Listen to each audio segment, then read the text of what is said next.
దేవునికి స్తోత్రములు. ప్రియమైన దేవుని బిడ్డలందరికీ వందనాలు. నా పేరు మోషే. కృష్ణలంక, రణధీర్ నగర్ వికసిత పరిచర్యలు ఎక్తోస్ ధ్యాన మందిరం వారు నిర్వహించు దేవుని యొక్క వాక్యాన్ని ఒకసారి మనం ధ్యానం చేద్దాం. నేను చెప్పబోయే అంశం యేసును సంపాదించుకో. దేవుని వాక్యంలోంచి చూద్దాం. మార్కు సువార్త 8వ అధ్యాయం 36-37 వచనాలు నేను చదువుతున్నాను. ఒకడు సర్వలోకమును సంపాదించుకొని తన ప్రాణమును పోగొట్టుకొనుట వానికేం ప్రయోజనము? మనుషుడు తన ప్రాణమునకు ప్రతిగా ఏమి ఇవ్వగలడు? అదే రెండో వాక్యాన్ని కూడా ఒకసారి చూద్దాం. లూకా రాసిన సువార్త 12వ అధ్యాయం 15-16 వచనాలు చూద్దాం. మరియు ఆయన వారితో, మీరు ఏ విధమైన లోభమునకు ఎడమియక జాగ్రత్త పడుడి. ఒకని కలిమి విస్తరించుట వాని జీవమునకు మూలము కాదే. నేను చిన్న ప్రార్థన చేసుకుందాం. కృపాసత్య సంపూర్ణుడా, ప్రేమమయుడైన మా తండ్రి, నీ మహిమాన్వితమైనటువంటి ప్రేమకై వందనాలు నాయన. నీ మాటలు నా నోట ఉంచి నీ బిడ్డలతో మీరే మాట్లాడి మీ నామానికి మహిమ పొందమని యేసు నామమున అడుగుతున్నాము తండ్రి, ఆమేన్. చదివినటువంటి రెండు వాక్య భాగాలు మనం గమనించినట్లయితే, ఒకడు సర్వలోకమును సంపాదించుకొని తన ప్రాణమును పోగొట్టుకుంటే వానికి ఏమి ప్రయోజనము? రెండో వాక్యాన్ని మనము గమనించినట్లయితే, ఒకనికి కలిమి విస్తరించుట వలన వాని జీవమునకు మూలము కాదు అంటున్నాడు. అంటే ఈ వాక్య భాగం మనం గమనించినట్లయితే, ఒక ధనవంతునికి పొలం బాగా పండింది, నా ప్రాణమా తిను, సుఖించు, సంతోషించు, కొట్లి పెద్దగా కట్టుకొని అనేక సంవత్సరాలకి సరిపడా నేను భద్రపరచుకొని నేను సుఖిస్తాను, తింటాను అని అంటుంటే, ఈ మాటలో ఉన్నటువంటి అర్థం మనం గమనించినట్లయితే, ఒకనికి కలిమి విస్తరించుట జీవమునకు మూలము కాదు. జీవము వేరు, జీవించటం వేరు. అంటే బ్రతకడానికి ఎవరైనా బ్రతకొచ్చు. అయితే ఇక్కడ ప్రభు మాట్లాడినటువంటి మాట ఏంటంటే, జీవము అంటే మరణము తర్వాత ఒక జీవం ఉంది. పుట్టిన ప్రతి మనిషి చనిపోతాడు. ఆది కాండంలో మనం చూసినట్లయితే, మట్టిని తీసి మనిషిని చేసి నాసికారంధ్రముల గుండా జీవాత్మను ఓదగా నరుడు జీవాత్మ ఆయనని దేవుని యొక్క వాక్యం ఉంది. అయితే చనిపోయిన తరువాత మరి మనిషి మట్టిలో కలిసిపోతాడు. మరి జీవం ఎక్కడికి వెళ్తుంది? అది ప్రభు చెప్పినటువంటి మాట. ఒకడు సర్వలోకమును సంపాదించుకొని తన ఆత్మను పోగొట్టుకుంటే వానికి ఏం ప్రయోజనం? పరిశుద్ధ గ్రంథంలో మనం చూసినట్లయితే ఎంతోమంది మనకు కనబడతారు. మహా అలెగ్జాండర్ అని గొప్ప చక్రవర్తి, ఆయన యావత్ ప్రపంచాన్ని జయించి ఆఖరికి మన భారతదేశాన్ని కూడా జయించి మరలా తిరిగి వెళ్ళిపోతున్నటువంటి సమయంలో దోమకాటి గురై ఆయన మరణ పడక మీద ఉన్నప్పుడు, ఇక బ్రతకను చనిపోతాననేటటువంటి సమయాల్లో ఆయన దగ్గర ఉన్నటువంటి సైన్యాధిపతులను పిలిచి అన్నాడు, నేను చనిపోయేటప్పుడు ఆ పెట్టెలో పెట్టి నా 2 చేతులు బయటికి పెట్టి నన్ను ఊరేగించి తీసుకెళ్ళి సమాధి చేయమని చెప్పాడంట. అయితే వాళ్ళు అడిగారు, అయ్యా మరి ఈ 2 చేతులు బయట పెట్టడానికి కారణం ఏంటి, ఏమని చెప్పమని అడిగితే, ఇదిగో సర్వలోకాన్ని సంపాదించుకున్నాడు మహా అలెగ్జాండరు, చనిపోయినప్పుడు ఏమీ తీసుకెళ్ళట్లేదు, వట్టి చేతులతో వెళ్ళిపోతున్నాడని చెప్పండి అన్నాడంట. అవును ప్రియమైన దేవుని బిడ్డలారా, ఒకడు లోకమంతా సంపాదించుకొని మరి దేవుని యేసు ప్రభుని సంపాదించుకోకుండా, అంటే సరైనటువంటి అవగాహన లేకుండా చనిపోతే మనం ఎక్కడికి వెళ్ళాలి? ఒకసారి ఆలోచిద్దాం. ఒక ఆయన అన్నాడంట, ఓ పాస్టర్ గారిని పిలిచి, అయ్యా ఇదిగో తూర్పున ఉన్నదంతా నాదే, అటు దక్షిణానికి చూపించి దక్షిణానికి ఉన్నదంతా నాదే, అలాగే ఉత్తరానికి చూపించి ఉత్తరానికి ఉన్నదంతా కూడా ఆస్తి అంతా కూడా నాది, ఇటు పరమడకు చూపించి పరమడకు ఉన్న ఆస్తి అంతా కూడా నాది అన్నాడంట. అప్పుడు ఆ దైవజనులు అన్నారంట, అయ్యా 4 దిక్కుల్ని బాగా సంపాదించారు, మంచిదే, ఆ పైన ఏమన్నా సంపాదించావా అని అడిగారంట. ఆయన పైన సంపాదించావని అడిగితే ఆయన అన్నాడంట, అయ్యా పైన ఎందుకు అన్నాడంట. అవును, ఈ లోకములు ఈ భూమి మీద ఎంత సంపాదించినా మనము ఉండవలసింది ఆ నిత్యత్వంలోనే. అక్కడ సంపాదించుకోవాలి. అక్కడ సంపాదించాలంటే మొట్టమొదట యేసును సంపాదించాలి. దేవునికి స్తోత్రం కలుగును గాక. హల్లెలూయా. అలాగే రెండోదిగా మనం చూసినట్లయితే పేరు సంపాదించుట. ఆదికాండము 11వ అధ్యాయం 4-5 వచనాలు మనం చూసినట్లయితే అక్కడ బాబేలు గోపురం కట్టడానికి మనమందరం ఏకమై బాబేలు గోపురం కడదామని చెప్పేసి ఏక భాషతో ఏక మాటతో వాళ్ళు కడుతున్నప్పుడంట దేవుడే చూడడానికి దిగి వచ్చాడంట. అక్కడ రాయబడిన మాటను 4వ వచనాన్ని చూసినట్లయితే మనము భూమి అందంతటా చెదిరిపోకుండా ఒక పట్టణమును ఆకాశమునంటూ శిఖరము గల ఒక గోపురమును కట్టుకొని పేరు సంపాదించుకుందాం. పేరు సంపాదించుకోవచ్చు, మంచిదే. అయితే దేవుని లేకుండా ఏ పేరు సంపాదించినా దానివల్ల ప్రయోజనం ఏముంది? ప్రభు అన్నాడు, మీరు దెయ్యములు లోబడుతున్నాయని మీరు సంతోషించకండి, మీ పేర్లు జీవగ్రంథంలో ఉన్నాయేమో చూడండి అన్నాడు ఆయన. మన పేర్లు జీవగ్రంథంలో ఉండాలి.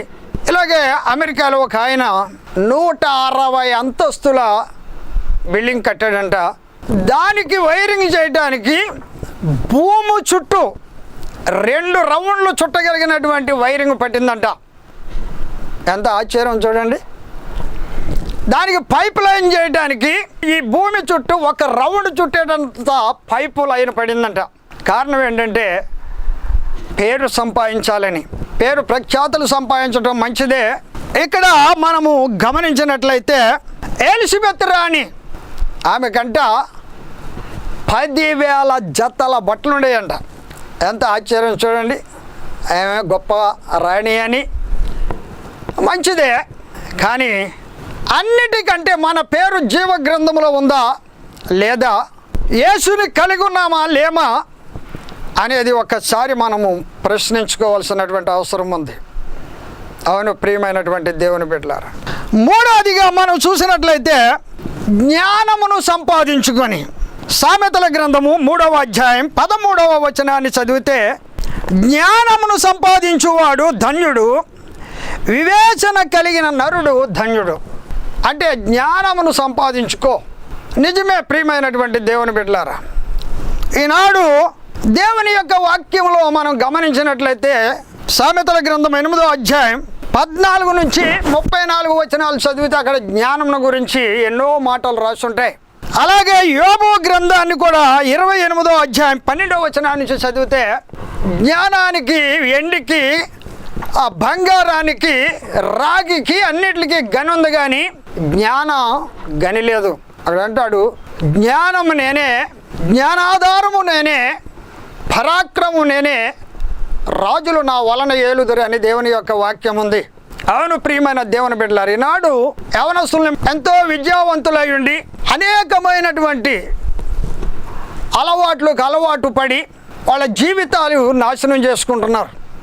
అవును ప్రియమైన దేవుని బిడ్డలారు, చదువుకుండి జ్ఞానాన్ని సంపాదించి, కొలసి పత్రికలో ఉంటుంది, బుద్ధి జ్ఞానముల సర్వ సంపదలు ఆయన యందే క్లుప్తమై ఉన్నాయి అంటాడు. అంటే యేసు యందే క్లుప్తమై ఉన్నాయి. ఇంకా యెషయా గ్రంథము 47వ అధ్యాయం 10వ వచనాన్ని మనం చూస్తే అంటాడు, నీ విద్య నిన్ను చెరిపివేసింది అంటాడు. ఈనాడు చూడండి, టీవీలో మనం చూసినట్లయితే చదువుకున్నటువంటి వాళ్ళే, సాఫ్ట్వేర్ ఇంజనీర్ చేసినటువంటి వాళ్ళు మరి ఆ మెళ్ళ ఉన్న గొలుసుల్లాకి వెళ్ళిపోవటం, ఇంకా లారీలే తీసుకెళ్ళి అమ్మేయటం. కారణం ఏంటంటే చదివేరు కానీ జ్ఞానము లేకుండా చెడు సావాసాల వల్ల పాడైపోతున్నారు. యెషయా గ్రంథం అంటారు, నీ విద్య నిన్ను పాడు చేసింది. విద్య అంటే ఏంటో తెలుసా? దేవుని యొక్క జ్ఞానం.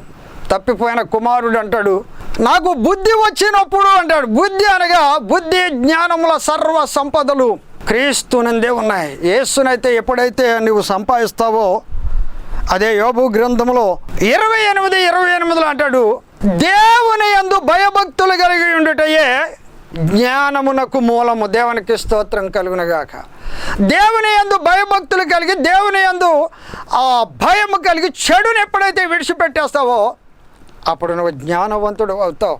బుద్ధి జ్ఞానము నిదానమని నే చెంతకు చేరను, యేసు నీవే ఆధారము,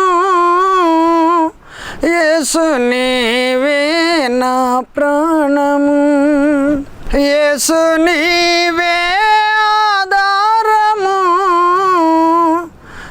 యేసు నీవే నా ప్రాణము, నిన్ను నమ్మిన చిగ్గుపడనీయవు, నన్ను నెమ్మదితో నీవే నింపెదవు. హల్లెలూయా. అవును, యేసును నువ్వు ఆహ్వానించటమే నీకు జ్ఞానం. జ్ఞానాధారం ఆయనే, జ్ఞానానికి మూలం ఆయనే. నీవెలా నడాలో, ఎలా జీవించాలో యేసుని ఎప్పుడైతే నువ్వు సంపాదించావో ఆయన జీవితాన్ని అద్భుతమైనటువంటి రీతిలో నడిపిస్తాడు. నాలుగోది, లాభమును సంపాదించుకొని. యాకోబు రాసిన పత్రిక 4వ అధ్యాయం 13వ వచనాన్ని చదువుతున్నాను. నేడైనను రేపైనను ఒకానొక పట్టణమునకు వెళ్ళి అక్కడ 1 సంవత్సరం ఉండి వ్యాపారము చేసి లాభము సంపాదిందము రండని చెప్పుకొని వారులారా, రేపేమి సంభవించునో మీకు తెలియదు. మీ జీవమేపాటిది, మీరు కొంతసేపు కనబడి అంతలో మాయమైపోయి ఆవిరి వంటి వారే. ఇక్కడ చదివిన వాక్య భాగాన్ని మనం గమనించినట్లయితే, అంటే ఇశ్రాయేలీలో నుంచి ఇస్మాయేలీలు వ్యాపారం చేస్తూ దేవుడు అనేది లేకుండా వాళ్ళు జీవిస్తున్నప్పుడు భక్తుడైనటువంటి యాకోబు అంటున్నాడు, నేడైనను రేపైనను ఒకానొక పట్టణమునకు వెళ్ళి వ్యాపారము చేసి సంపాదిందము రండని చెప్పుకుని వారులారా, రేపేమి సంభవిస్తుందో మీకు తెలియదు. మీ జీవమేపాటిది, ఇంతలో ఉండి అంతలో ఆవిరైపోయే ఆవిరి వంటి వారే కదా అంటాడు. దేవునికి స్తోత్రం. అవును, మొట్టమొదటిగా ఆయన చెప్పేది ఏంటంటే, ముందు యేసును సంపాదించండి, అప్పుడు మీరు ఏం చేసినా మీకు లాభం ఉంటుంది అంటున్నాడు. భక్తుడైన దావీదు అంటాడు దినవృత్తాంతముల గ్రంథము 29వ అధ్యాయం 15వ వచనంలో అంటాడు, భువనివాసుల కాలము నీడ అంత అస్థిరము, స్థిరముగా ఉండువాడు ఒకడును లేడు. అవును, ఆయన ఆవిరి వంటి వాడైతే ఈయన నీడ వంటి వాళ్ళం అంటున్నాడు. మోషే అయితే అంటాడు 90వ కీర్తనలో మొట్టమొదటి వచనాన్ని చదివినట్లయితే, తరతరములకు నివాస స్థలము నీవే, పర్వతములు పుట్టకమునుపు నీవే దేవుడవు, నరులారా తిరిగి రండిని సెలవిస్తే వాళ్ళు జీవించి మరలా నువ్వు రమ్మన్నప్పుడు వచ్చేస్తున్నారు. నరుని ఆయుష్ 70 సంవత్సరములు, అధిక బలం ఉంటే 80 సంవత్సరాలు అంటాడు. అంటే మొట్టమొదటి వచనంలో చూసినట్లయితే నీవే దేవుడవు, నీవే శాశ్వతమైన వాడివి, లోకంలో ఎవరు శాశ్వతమైన వారు కారు అంటాడు. ఆ మొట్టమొదటి వచనాన్ని 90వ కీర్తనలో చూసినట్లయితే, తరతరములకు నివాస స్థలము నీవే, పర్వతములు పుట్టకమునుపు నివాస స్థలము నీవే, భూమిని లోకమును పుట్టింపకమునుపు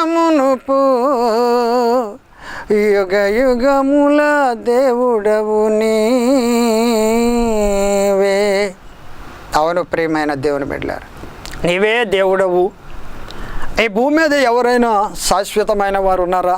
49వ కీర్తనలో అంటాడు 12వ చరణంలో, ఘనత వహించిన వాడైన నువ్వు మనుష్యుడు నిలవజాలడు. ఆయన 160 అంతస్తులు కట్టుకున్న భూమి మీదకి రావాలి. ఎంత ఘనత వహించిన మనిషి అయినా భూమి మీద నిలవజాలడు. ఎంత గొప్పవాడైనా దేవుని తెలుసుకోకుండా చనిపోతే 49వ కీర్తనలో ఉంటుంది, నశించు మృగమును పోలినవాడు అని ఉంటుంది. దేవునికి స్తోత్రం. అవును ప్రియమైన దేవుని బిడ్డలారా, యేసును సంపాదించుకో. వ్యాపారం చేసి ఈనాడు నిజంగా మనమేమో యెరూషలేము వెళ్తా వస్తా దుబాయ్లో దిగాం. తూర్పుగోదావరి జిల్లా, పశ్చిమ గోదావరి జిల్లా, కృష్ణా జిల్లా, గుంటూరు జిల్లా, ఎంతోమంది అక్కడికి వెళ్ళి ఇప్పటికే ఎంతోమంది జైల్లో మగ్గిపోయి ఈసాలు అయిపోయి వాళ్ళు పనులు చేయించుకుంటే జీతాలు ఇవ్వక, డబ్బులు ఇవ్వక అక్కడే మగ్గిపోతున్నటువంటి వారు ఎంతోమంది ఉన్నారు. కారణం ఏంటంటే సంపాదించాలనేటటువంటి ఆశ, లాభం సంపాదించాలనేటటువంటి ఆశ. ఆశ అనే పాశ్యమ చేత మనిషి కృషించి నశించిపోతున్నాడని దైవజనులు చెప్తూ ఉన్నారు. దేవునికి స్తోత్రం కలుగునుగాక. అవును ప్రియమైనటువంటి దేవుని బిడ్డలారా, సంపాదించడం మంచిదే, వ్యాపారం చేయడం మంచిదే, కానీ యేసయ్య అనే జీవితంలో ఉండాలి. దేవునికి స్తోత్రం. అలా ఒక యేసును సంపాదించినటువంటి ఒక వ్యక్తిని మనం చూద్దాం. దేవునికి స్తోత్రం. ఫిలిప్పీయులకు రాసినటువంటి పత్రిక 3వ అధ్యాయము 9వ వచనం, క్రీస్తును సంపాదించుకొని ధర్మశాస్త్ర సంబంధమైన నా నీతిగాక క్రీస్తునందలి విశ్వాసమూలమైన నీతి అనగా విశ్వాసమును బట్టి దేవుడు అనుగ్రహించు నీతి గలవాడనై ఆయన యందు అగుపడు నిమిత్తము ఏ విధము చేతనైనను మృతులలో నుండి నాకు పునరుద్ధానము కలగవలెనని ఆయన మరణ విషయంలో సమానుభవం గలవాడనై ఆయన పునరుద్ధాన బలము ఎరుగు నిమిత్తము ఆయన శ్రమలలో పాలివాడునగటు ఎట్టుదో ఎరుగు నిమిత్తమును సమస్తమును నష్టపరుచుకొని వాటిని పెంటతో సమానముగా ఎంచుకొనుచూ ఉన్నాను. ఇక్కడ పౌలు భక్తుడు అంటున్నాడు, ఆయన గురించి 3వ అధ్యాయం 5వ వచనం నుంచి మనం చూసినట్లయితే ఆయన ఎన్నో ఆధిక్యతలు చెప్తున్నాడు. ఏవేవి నాకు లాభకరములై ఉన్నాయో వాటన్నిటిని నష్టపరుచుకొని క్రీస్తును సంపాదించుకున్నాను. అది దేవునికి స్తోత్రం కలుగును గాక. హల్లెలూయా. అవును ప్రియమైనటువంటి దేవుని బిడ్డలారా, యేసును సంపాదించుకొని ఏవేవైతే లాభకరములై ఉన్నాయో ఆయన పునరుద్ధానంలో పాలు పంపులు పొందాలని, అంటే ఆ మహిమలో నేను ఉండాలని, ఈ జీవితం అయిపోయిన తర్వాత ఆ నరకాన్ని తప్పించుకోవాలంటే యేసును సంపాదించుకొని ఆ పరలోకములో ఉండాలని ఆయన అంటున్నాడు.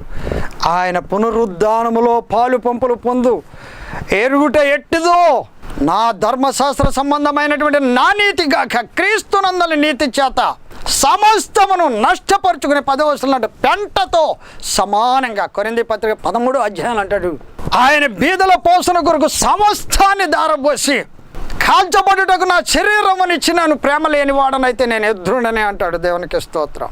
క్రీస్తు పడినటువంటి పాటలలో కొదవైనటువంటి వాటిని నా శరీరం ముందు నేను నెరవేర్చడానికి నేను ముందుకెళ్తున్నాను అంటాడు. ఇదే అధ్యాయంలో అంటాడు, ఏవేవి నా ఎనుకున్న వాటినన్ని మరచి. నిజమే, ప్రతి ఒక్కరికి కూడా వెనుక అనేకమైనటువంటి ఉంటాయి. అవన్నిటిని విడిచిపెట్టి ఏమైతే మనల్ని బంధించున్నాయో వాటన్నిటిని విడిచిపెట్టి క్రీస్తును సంపాదించుకో. క్రీస్తును సంపాదించుకుంటే నువ్వు ఎక్కడున్నా, నువ్వు యవనస్తుడివైనా ఎవరివైనా, నువ్వు ఇంటర్నెట్ దగ్గరున్నా ఇతర దేశాల్లో ఉన్నా పాపానికి చోటివ్వకుండా జయాన్ని పొందుతావు. దేవునికి స్తోత్రం కలుగును గాక. ఒక ఆయన అంటే ఒక రాజుగారు, నాకున్నటువంటి ధనధాన్యాలు ఏమైతే ఉన్నాయో తీసుకుని వెళ్ళిపోండి అని ఉదయం 6 గంటలు మొదలుకొని సాయంకాలం 6 గంటల వరకు తీసుకెళ్ళిపోండి అని చెప్పేసి ఆర్డర్ ఇచ్చారంట. చుట్టుపక్కల ఉన్నటువంటి పల్లెల్లో ఉన్నటువంటి వారు వస్తున్నారు. ఎవరికి కావాల్సిన ధాన్యం కావాల్సిన ధాన్యం, బియ్యం కావాల్సిన బియ్యం, ధనం కావాల్సిన ధనం పట్టుకుపోతున్నారు. అలా సాయంత్రం వరకు 6 గంటల వరకు సమయం ఇచ్చారు. ఆయన 6 అయిపోతుంది. ఈ లోపల ఎవరికి తోసింది వాళ్ళు పట్టుకుపోయారు. ఆయన అదరా వస్తున్నారంటే ఆయన చూశాడంట కోట మీద ఉండి. పాపం ఆయనకి తెలియలేదనుకుంటా, లాస్ట్లో తెలిసి ఉండదు. అదరా వస్తున్నాడు, సమయం అయిపోతుంది, కొంచెం సమయం ఉంది, మరి ఏం పట్టుకెళ్తాడు అనుకునేసరికి సరాసరి వచ్చి రాజుగారు ఉన్నటువంటి ఆ రాజుగారి పక్కకు వచ్చి రాజుగారిని భుజాన్ని వేసుకుని వెళ్ళిపోతున్నాడంట. రాజుగారిని భుజాన్ని వేసుకుని వెళ్ళిపోతూ ఉంటే ఆయన గుంజుకుని వరే నన్ను విడిచిపెట్టరా, నీకు కావాల్సింది అక్కడ ఉంది, నన్ను వేసుకెళ్ళిపోతున్నావు ఏంటంటే ఈ నవ్వుతూ ఉన్నాడంట. ఊరి ఎలపల వరకు మోసుకుని వెళ్ళిపోయాడు, అక్కడ దించేసి నవ్వుతున్నాడంట. రాజుగారి మండిపడిపోతున్నాడు, ఏంట్రా నీకు కావాల్సిందని విడిచిపెట్టి నన్ను తీసుకొచ్చావంటే అప్పుడు అన్నాడంట నవ్వుతూ, అయ్యా నీవే నావాడు అయినప్పుడు నీకున్నాయన్నీ నాది కదా అన్నాడంట. దేవుని స్తోత్రం కలుగును గాక. హల్లెలూయా. అవును, నీకెన్నున్నా, నువ్వు విద్యావంతుడివైనా, గొప్పవాడివైనా, మేధావైనా, పండితుడివైనా, ఎవరివైనా యేసును సంపాదించుకో. యేసును సంపాదించుకుంటే నీ జీవితము ధన్యం. అవును, ఒకప్పుడు ఎందుకు పనికిరానటువంటి వాడిని నేను, యేసు ప్రభు దేవుడు కాదన్నటువంటి వాడిని, సమాధుల్లోనూ శ్మశానాల్లోనూ తిరిగినటువంటి వాడిని, యేసు ప్రభు దేవుడు కాదని ఎలుగెత్తి తిట్టాను. అలాంటి నా ప్రభువే నన్ను ఎతికి పట్టుకొని ఈరోజు నా జీవితాన్ని, నా కుటుంబాన్ని మార్చేశాడు. కృష్ణలంకలో పరిచర్య చేస్తున్నాను. కృష్ణలంక రణధీర్ నగర్ వాటర్ ట్యాంక్ దగ్గర నా పేరు కొల్లాటి మోషే. వికచిత పరిచర్యలు మా కొరకు ప్రార్థన చేయండి. యేసును సంపాదించుకుంటే నీవు ధన్యుడవు, ధన్యురాలు. ప్రార్థన చేసుకుందాం. కృపాసత్య సంపూర్ణుడా, ప్రేమమయుడు అయిన మా తండ్రి, నీ మహోన్నతమైనటువంటి ప్రేమకై స్తోత్రాలు. నాయన, ఒకడు సర్వలోకమును సంపాదించుకొని తన ఆత్మను పోగొట్టుకుంటే ఏమి ప్రయోజనం అన్నావు తండ్రి.